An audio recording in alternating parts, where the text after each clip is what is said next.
भाई हमार इंडिया और ऑस्ट्रेलिया के बीच में जो टेस्ट मैच होता तो विराट कोहली के बहुत लोग इंडियो के लोग ऑस्ट्रेलिया को मीडिया बहुत बुरा भला कहता।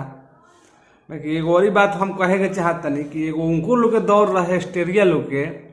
इंडिया एक कोनो प्लेयर ऐसा ना रहलन जरा से वो लोग ऐसा व्यवहार ना कर तो वो बड़ा ऑस्ट्रेलिया के मीडिया इंडिया के कुछ लोग कहे ना उनका बारे में बुरा भला कह सकता है। ये बड़ा थोड़ा सा ये एग्रेसिव प्लेयर हूँ विराट कोहली आ थोड़ा तो कह देते ना सब केहू के बुरा लागता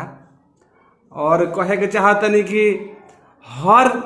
एगो पड़ाव बदलाव आवेला। एगो उनका लोग के समय रहे तो बहुत गलत भावना से देख लो हमनी के अब होता तो उनको लोग के बुझात हुई कि ना शेर पर सावा शेर होला तो जौन भी कुछ होता